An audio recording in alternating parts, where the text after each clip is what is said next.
Para mim é uma alegria saber que nós voltamos ao ritmo. Eu estava com saudade dessas pregações. Até o canal lá no YouTube estava ficando vazio desses vídeos, porque a gente só nas ministrações aqui na Betel é que a gente registra e coloca lá no canal do YouTube as mensagens que são essas ministradas aqui. E eu estava sentindo falta, não só da mensagem lá, de pregar, de ter vocês aqui, de estar com a harmonia e tudo mais. Então, para mim é uma alegria nós voltarmos e estarmos falando de Deus. É interessante que nesses momentos em que a gente passa por uma dificuldade ou outra, ou tem que fechar a igreja, não pode se reunir, tem que ser só pela internet, aí dá para a gente provar e testar também o caráter cristão de cada um de nós. Até onde nós continuamos servindo Deus, mesmo não vindo para a igreja todos os domingos, por exemplo. E não só assistindo uma transmissão, mas orando em casa, falando de Deus, entregando os dízimos, como a pastora citou, os dízimos, as ofertas, continuando a nossa jornada com Cristo, não apenas porque temos um lugar físico lá para ir, mas porque nós temos Deus dentro de nós. Eu costumo dizer que Deus não pode ser a cereja do bolo na nossa vida, Ele tem que ser o bolo completo. Ele não é uma parte da sua vida. Muitas pessoas levam Deus, e vamos dizer, a religião, como um pedaço da vida. Eu vou para a igreja no domingo adorar a Deus. Eu vou fazer a oração na hora do almoço. Mas então Deus está para essas pessoas como um acessório, como uma cereja, como uma sobremesa. Ele tem que ser a refeição para nós. Ele tem que ser a nossa vida, nossa parte, o nosso dia a dia.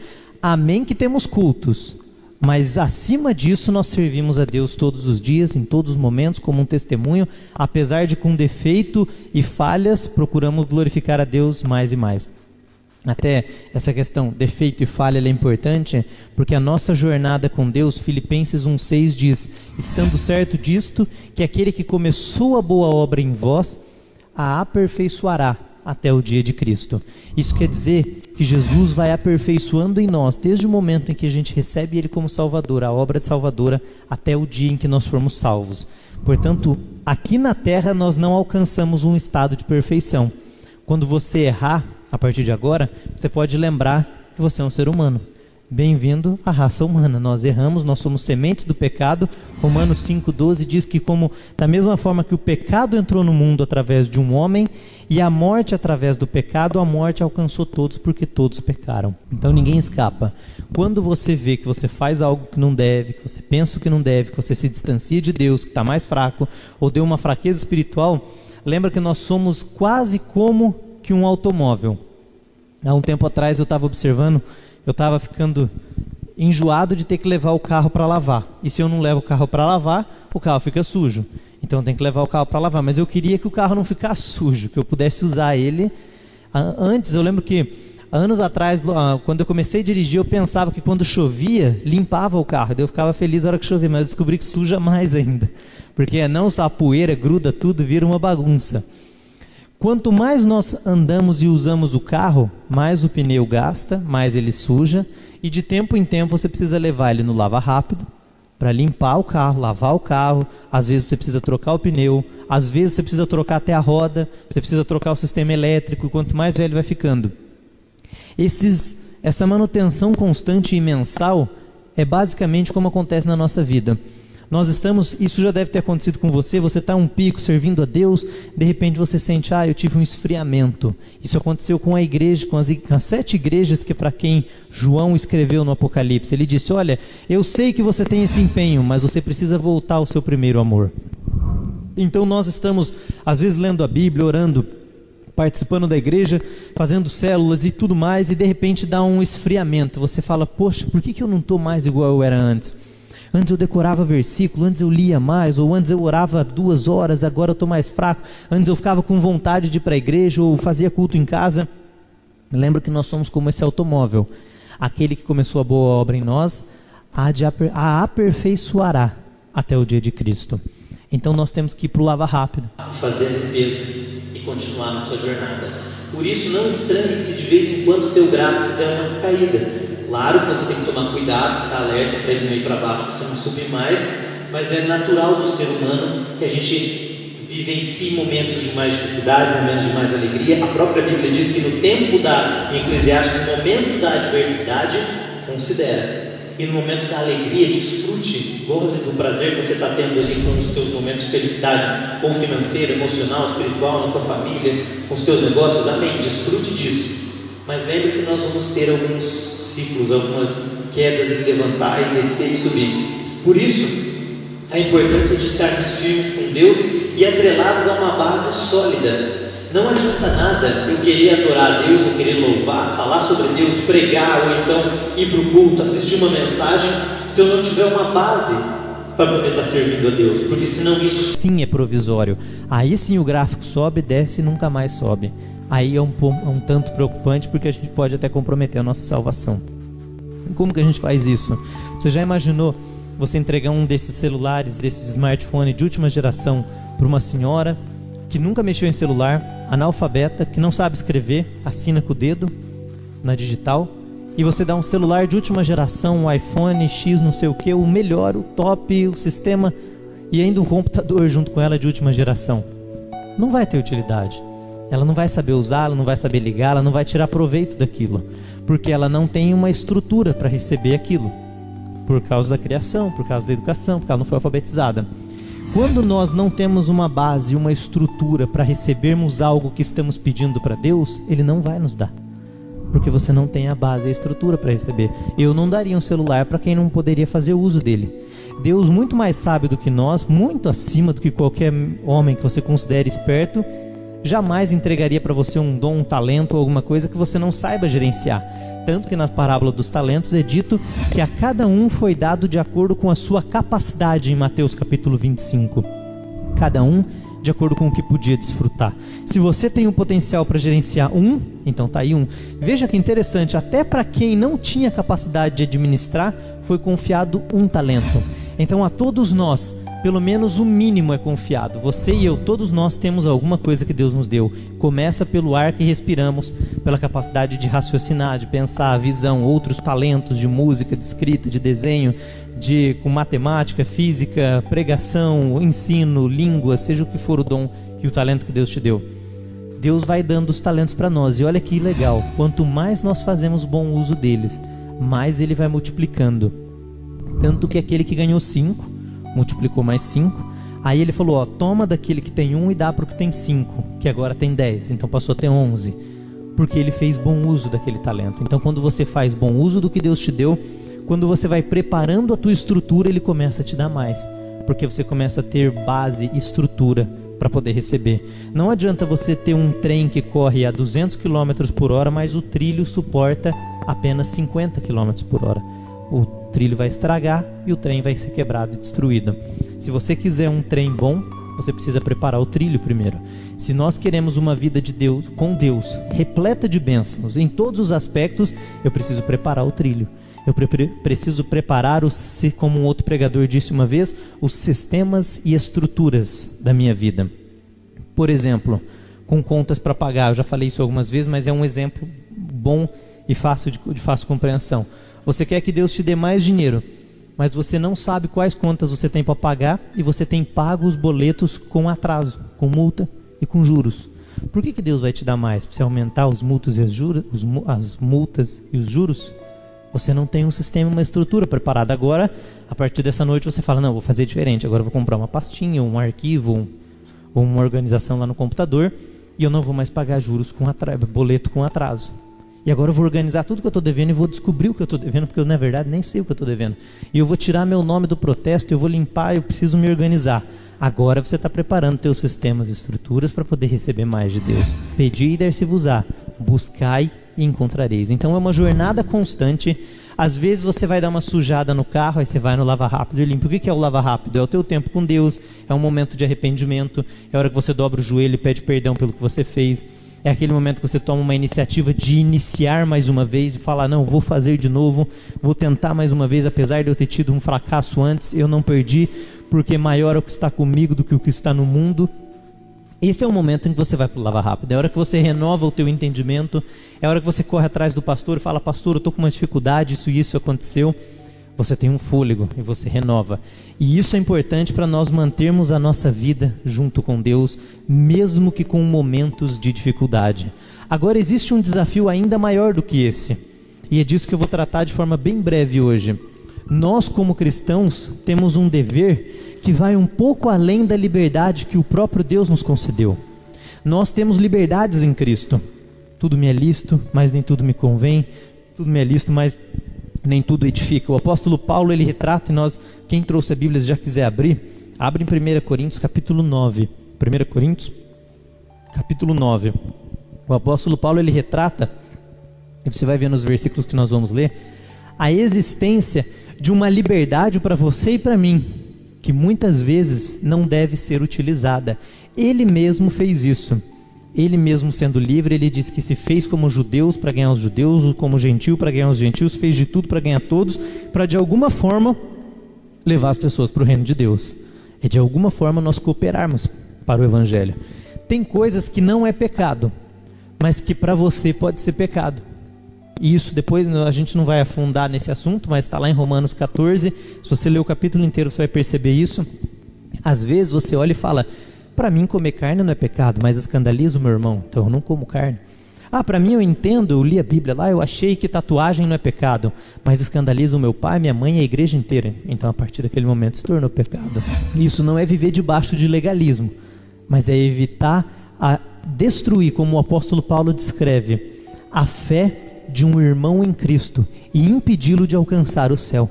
A gente podendo correr o risco até mesmo de comprometer a nossa salvação. Porque a Bíblia diz que aquele que faz desviar uns desses pequenos do meu caminho, melhor lhe fora que uma mole fosse amarrada no pescoço e ele fosse lançado no mar, do que ele fazer um desses pequenos se perder. E um desses pequenos não apenas crianças, mas as crianças na fé, aqueles que estão iniciando uma jornada com Cristo. A partir do versículo 13, 1 Coríntios, capítulo 9, versículo 13. Todos acharam? Não sabeis vós que os que administram o que é sagrado comem do que é do templo? E os que de contínuo servem ao altar participam do altar? Assim ordenou também o Senhor aos que anunciam o evangelho, que vivam do evangelho. Nesse capítulo, o apóstolo Paulo está falando do direito dos apóstolos. A gente vai continuar a leitura aqui. Nesses dois versículos ele está falando assim, ó, quem trabalha lá, por exemplo, o sacerdote que trabalha com o pão, ou então aqueles que vivem, e o segundo exemplo que ele coloca é os que de contínuo servem ao altar, participam do altar. Eles vivem financeiramente do evangelho. Isso é o que Paulo está dizendo. Se eu prego o evangelho e vivo disso, eu conto financeiramente com esse auxílio. Olha, versículo 15. Mas eu de nenhuma destas coisas usei. Então agora Paulo falando, ó, eu não fiz uso desse direito que eu tenho de desfrutar do meu trabalho, da evangelização, do apostolado que eu exerço, apesar de ser um direito meu.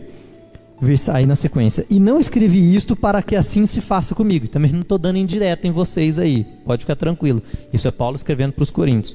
Eu creio que os coríntios davam um bom trabalho para Paulo, inclusive financeiro. Melhor que fora morrer do que alguém fazer vã esta minha glória. Olha agora no versículo 16. Contudo, quando anuncio o evangelho, não tenho de que me gloriar, pois me é imposta essa obrigação. Foi determinado no caminho de Damasco, quando Paulo encontra Jesus Cristo, que ele pregasse o evangelho. Então ele teve um encontro com Jesus e ali foi dito para ele, olha, você precisa...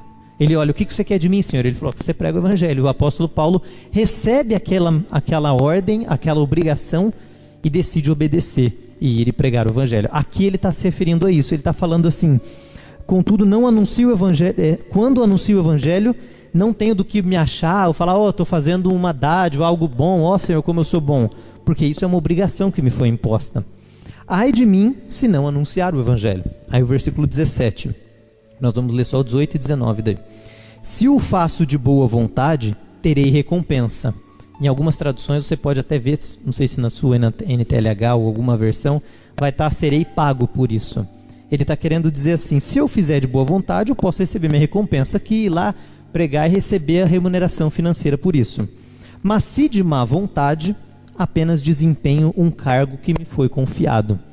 Paulo está dizendo aqui não que ele não gosta de pregar, mas que pregar para ele chega de uma certa forma ser um fardo, porque ele sofre com isso. Mas é uma obrigação que foi dada a ele. Ele não prega de alegre e de feliz. Ele prega porque foi-lhe imposta essa obrigação. Versículo 18. Logo, que recompensa tenho se eu não cobro? Fui mandado para pregar e agora estou pregando por obrigação. O que eu ganho com isso?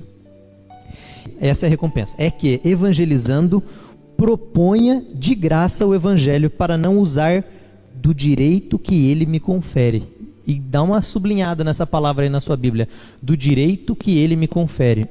Então era um direito, é uma liberdade que ele tinha, como apóstolo, de cobrar, de receber pela evangelização. E por último, o versículo 19. Embora eu seja livre para com todos, fiz-me servo de todos para ganhar ainda mais. Vou ler mais uma vez esse versículo. Embora eu seja livre para com todos, fiz-me servo de todos para ganhar ainda mais. Embora ele pudesse cobrar, embora ele pudesse fazer uso da liberdade que Deus deu para ele, ele escolheu ser servo de todos para ganhar ainda mais. É nesse ponto, depois eu quero abrir com você em Lucas 17. Já deixa a sua Bíblia em Lucas 17, que eu vou fazer alguns comentários, a gente já lê o texto. São só esses dois textos que nós vamos abrir hoje. Lucas, capítulo 17, versículo 7 a 10. São 3 versículos. Mas antes da gente ler, Paulo, resumindo tudo aquilo que ele falou, quem prega, quem trabalha, o obreiro é digno do seu salário. Eu podia cobrar, mas eu não estou cobrando, e eu faço isso de livre e espontânea vontade, de não cobrar, e prego porque me imposta essa obrigação. Não prego porque eu estou querendo pregar, porque Deus mandou eu pregar. E ai de mim se eu não pregar o evangelho. Aí ele fala, mas que recompensa eu vou ter? É que quando ele prega o evangelho, ele traz almas para o reino de Deus. Essa é a maior recompensa. Por isso ele decidiu abrir mão da liberdade dele, abrir mão dos direitos que ele tinha para ganhar ainda mais pessoas, até porque escandalizaria os coríntios lá se ele saísse cobrando. Ele falou, eu quero evitar esse tipo de transtorno. Veja que algo que não é pecado, que não é errado, que ele mesmo disse que era um direito dele, ele decidiu abrir mão para ganhar mais pessoas e para conquistar mais para o reino de Deus. Isso serve para nós usarmos no nosso dia a dia, até mesmo porque é o ensinamento desse último versículo que nós lemos em 1 Coríntios 9, de que muitas vezes nós temos de, mesmo sendo livres, abrir mão da nossa liberdade para ganhar ainda mais para o reino de Deus. Não apenas em um aspecto meramente simbólico e figurativo, mas de forma literal, para você ganhar pessoas para o reino de Deus, para você salvar o teu casamento, para você salvar os teus filhos, para você salvar uma igreja, para você salvar pessoas que dependem da tua liderança, ou para que você consiga ser um exemplo e o teu exemplo levar outras almas para o reino de Deus. Como Paulo diz em Timóteo, no capítulo 4, quando ele fala, continue fazendo isso para que o teu progresso seja manifesto e as pessoas cheguem aos céus e alcancem a salvação por conta do teu exemplo também. Agora veja, em Lucas capítulo 17, versículo 7 diz assim, Lucas 17, 7. Qual de vós terá um servo a trabalhar na lavoura ou a apacentar o gado, a quem voltando ele do campo diga, chega-te e assenta-te à mesa? E não lhe diga antes, prepara-me a ceia e cinge-me e serve-me, até que eu tenha comido e bebido, e depois comerás e beberás tu. Dá graças ao teu servo, porque ele fez o que lhe foi mandado? Creio que não. Assim também vós, quando fizerdes tudo o que vos for mandado, dizeis, somos servos inúteis, fizemos somente o que devíamos fazer. Ponto final. Somos servos inúteis, fizemos apenas o que devíamos fazer. Lá o apóstolo Paulo disse que ele tinha a liberdade, ele era um servo, o apóstolo Paulo, em 1 Coríntios 9, ele dizendo, foi mandado que ele pregasse o evangelho, e não é porque ele queria, ele pregava porque era uma obrigação, é claro que ele decidiu obedecer. Agora, ele diz que ele está decidido a obedecer à ordem que lhe foi imposta. E aqui a gente acabou de ler que se eu apenas obedecer e fizer o que foi mandado eu fazer, eu sou um servo inútil. Paulo não foi um servo inútil, porque a diferença desse servo de Lucas capítulo 17 para o apóstolo Paulo é que além de fazer o que foi mandado, ele ainda abriu mão de privilégios que o evangelho tinha para ele, em favor do reino de Deus. Ele fez além do que lhe foi mandado. A pergunta que eu faço para você é, o que é que eu e você temos feito além do que temos direito e do que nos foi mandado por Deus? Quais são dentro da nossa casa, dentro do nosso dia a dia, no teu trabalho, atitudes que eu e você tomamos que dão um passo a mais, além daquilo que nos foi ordenado? Esse é o bom servo, é aquele que multiplica os talentos. Aquele senhor, quando entregou os talentos, 1 talento, 2 talentos, 5 talentos, ele não disse assim, olha, multipliquem os talentos, façam mais os talentos. Ele apenas deu de acordo com a capacidade de cada um.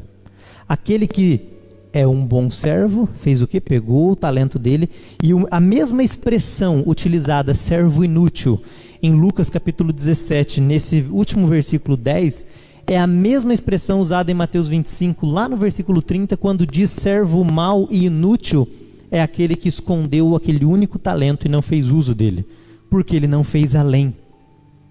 Ele apenas pegou, e é o que ele disse: olha, eu sabia que tu és um homem severo, que você é um senhor rigoroso, que colhe onde não plantou, por isso eu fiquei preocupado, escondi o talento, está aqui.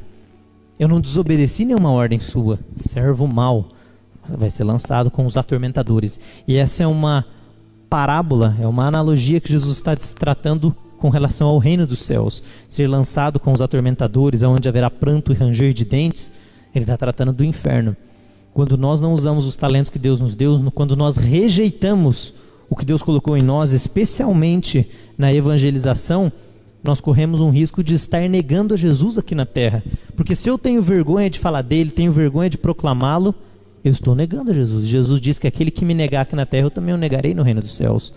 Nós temos que então olhar para Cristo e falar: Senhor, me mostra quais são as obras que o Senhor pretende que eu faça em prol do reino de Deus.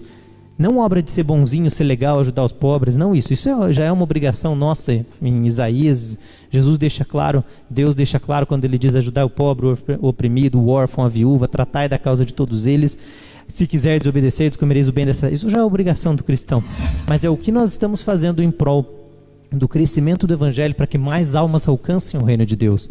E essa obrigação nos é imposta quando diz ide e pregai, quando nós temos aquela obrigação do ide de Marcos capítulo 16. Se eu abraçar essa determinação bíblica, obedecê-la, eu vou ser galardoado por conta disso. Aquele que tem, lhe será dado, e o que não tem, até o pouco que tem, lhe será tomado. É eu fazer uso. Quais são as liberdades que você está pondo de lado? O apóstolo Paulo colocou uma liberdade, não só uma, ele pôs várias. Nós citamos aqui essa liberdade financeira que ele deixou de lado. Mas você pode dizer que a própria liberdade física dele de se deslocar, a liberdade dele de ir e vir, ele abriu mão. Ele ia preso porque ele pregava e ele sabia que ele seria preso.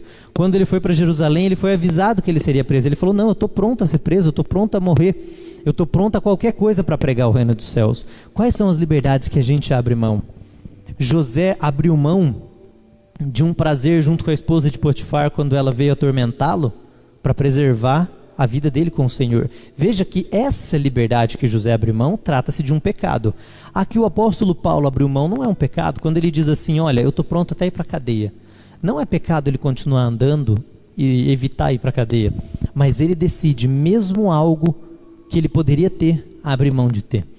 E isso nós vemos acontecer e ser o reflexo e o fruto de inúmeros divórcios, inúmeras pessoas sofrendo problemas físicos, emocionais, conjugais, espirituais principalmente, porque nós não estamos dispostos a abrir mão de liberdades que temos em prol de uma causa maior. Muitas vezes abrir mão de uma liberdade que você tem em um contexto conjugal, por exemplo, é você fazer aquela viagem que tua esposa queria fazer e você sempre recusou. E você tem as condições de fazer, mas você nunca quis, porque você não gosta, você não quer daquele jeito. É uma liberdade que você tem em falar não e não ir, mas você pode abrir mão dela. E o mesmo vale o contrário também. A esposa fazer uma vontade do marido. O marido gosta muito de pescar, mas ela não quer nem saber de pescar. Mas ele gostaria que ela fosse pescar junto com ele. Mas não, a liberdade que ela tem de falar: não, você vai pescar, eu fico aqui. Mas será que ela não poderia abrir mão dessa liberdade e ir pescar junto com ele? Ah, mas por que eu vou fazer isso? Eu não preciso, vou ficar me desgastando. O apóstolo Paulo não precisava abrir mão dos recursos financeiros, ele abriu em prol do evangelho. Às vezes você abre mão, você entende que é certo fazer tatuagem, eu não estou nem dizendo que é, mas você entende que é certo, que pode. Aí você fala: eu vou fazer sim, e você escandaliza alguém. Eu vi um jovem dizendo que ele conhecia... Ele tinha um amigo, esse jovem tinha um amigo, e esse amigo era uma referência espiritual para ele, uma referência em Cristo. E ele falou que viu esse jovem, que era uma referência em Cristo para ele, bebendo, tomando cerveja. Aquele outro jovem mais novo, olha o exemplo dele e fala: nossa, mas aí ele narra que quando ele viu aquele colega que ele admirava tomando cerveja, bebendo, aquilo escandalizou e a mente dele ficou transtornada. Ele falou: poxa, se ele está fazendo, talvez eu possa. E aí sim, Depois você lê o capítulo 14 de Romanos, aquele cristão que era um exemplo na vida do mais novo está servindo de escândalo para o evangelho. Por mais que ele entenda que aquilo que ele está fazendo é certo, ele deveria abrir mão daquilo para salvar uma vida e trazer uma vida para o reino de Deus. Às vezes, a forma com que eu conheci um homem que me disse, olha, eu me converti, ele contou esse testemunho, eu me converti porque eu conheci uma pessoa que se dizia cristão e ela estava no meio de um monte de gente importante e lá eles estavam todos dando vinho para todo mundo e essa pessoa, esse cristão olhou e falou, eu não quero, eu não tomo vinho, muito obrigado. Ele recusou, foi insistido, ele recusou. Essa pessoa disse que ela estava observando aquilo e ela falou que aquilo mexeu com ela. Ele falou, olha, ele realmente tem princípios, ele acredita lá no evangelho, no que ele fala, no que eles pregam, ele não é um hipócrita. E aquilo mudou a vida dele e fez ele vir a Cristo. Uma liberdade que talvez aquele cristão poderia fazer uso, dizer, não, eu entendo que eu posso sim, bebe ali, ele deixa de ganhar uma vida para Cristo. O apóstolo Paulo diz isso, se o que você come, o que você bebe, o que você fala, onde você vai, o que você faz, escandaliza quem está do teu lado, abra mão dessa liberdade tua. Abra mão de uma liberdade dentro, e isso num aspecto estritamente evangelístico e espiritual, mas abra mão de uma liberdade sua no seu casamento para você ver se o seu casamento não começa a dar mais frutos. Isso não quer dizer que você vai se fazer de nada e ser destruído, mas você vai realizar a esperança de quem está do teu lado. E nós já falamos muito disso. A esperança realizada é árvore de vida. Quando nós fazemos isso em um contexto geral na nossa vida, nós temos inúmeras transformações. Eu pus aqui alguns exemplos de algumas liberdades. Às vezes você chega em casa e as coisas estão fora de lugar e as coisas deveriam estar em outro lugar. E você já tem sido insistente, chato e falado com a sua esposa ou com o seu marido ou com o teu filho. E você tem que ser pontual e corrigir o que é errado. Às vezes você pode estar passando um pouco do limite. A pergunta é, e a proposta é, uma das liberdades que você tem é reclamar daquilo que está acontecendo. Mas você pode abrir mão dessa liberdade e reclamar menos.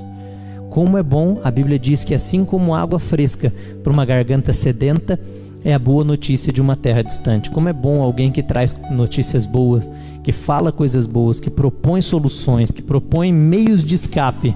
E como é ruim quem traz notícia ruim. Tem gente que você olha só no semblante e você fala, vai vir coisa ruim. Você sabe que a pessoa já vai falar coisa ruim. Tem outros que você fala, eu nem vou perto dela porque só sai coisa ruim.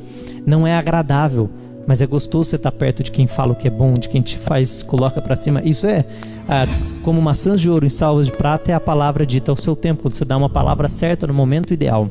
Então reclamar menos é uma liberdade. Reclamar é uma liberdade que você tem, e você pode abrir mão dela e começar a reclamar menos no seu dia, na sua casa, na igreja, dos irmãos, para o pastor, para o irmão, para o filho, para o outro, para fulano, para ciclano.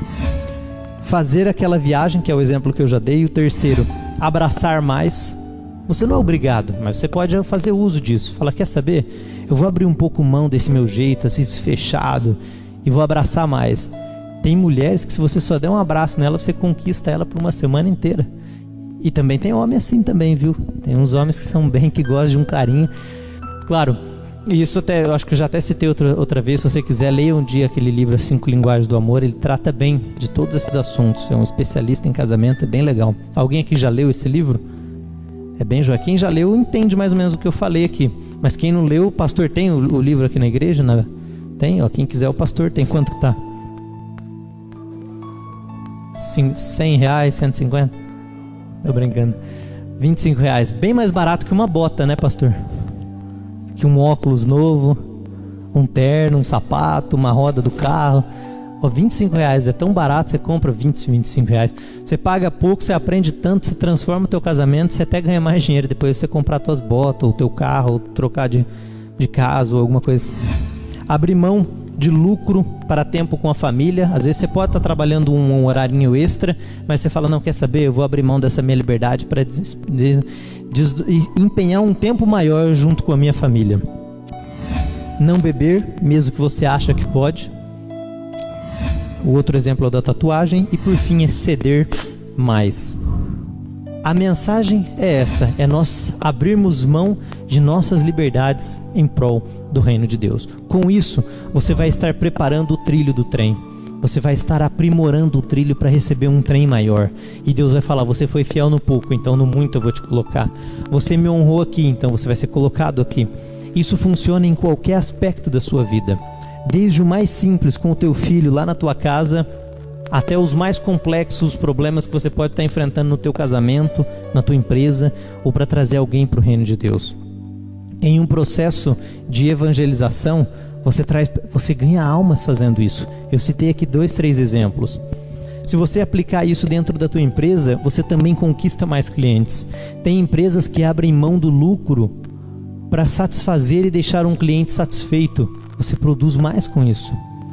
E sabe o que é interessante? Muitas vezes nós não percebemos esses pequenos detalhes e que eles fazem uma diferença tremenda.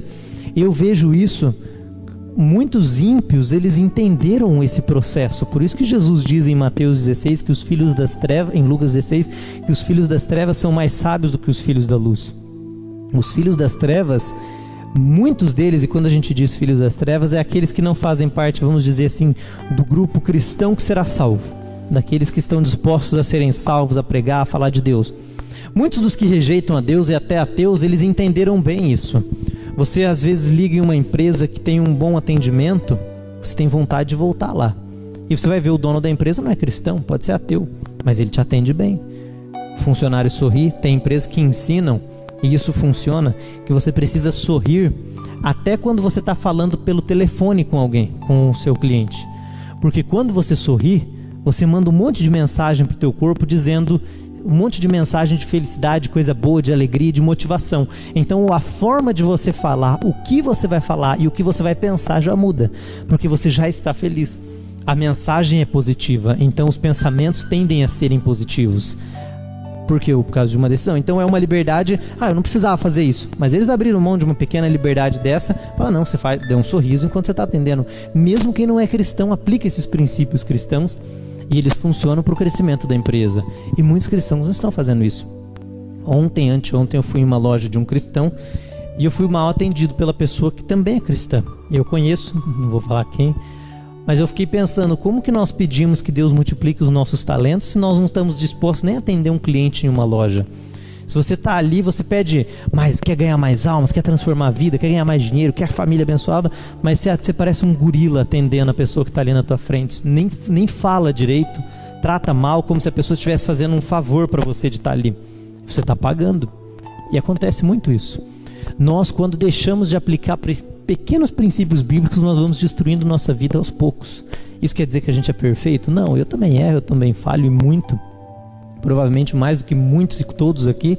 Agora o nosso detalhe é que nós vamos passar no Lava Rápido. O Lava Rápido para você hoje pode ser esse culto. Você meditar em tudo isso aqui, você pega os textos bíblicos que a gente falou, vai estar gravado na transmissão, né? É no YouTube que está? No Facebook, está no Facebook aqui ao vivo, vai estar no YouTube também depois editado. Você volta, pega os textos, confere, medita dentro disso e pede para Deus usar isso para fazer uma limpeza de tal modo que você prossiga para o alvo e para aquilo que Deus tem para nós. Amém? Provérbios 22, 29. Viste um diligente em sua obra, perante os grandes será posto, não será posto perante os de baixa sorte. Se você e eu formos diligentes, nós vamos nos destacar no reino de Deus. Nós vamos transformar vidas, nós vamos ser usados para transformar casamentos. E Deus vai nos abençoar dia após dia, até que cheguemos à perfeição no dia do Senhor Jesus Cristo. Amém?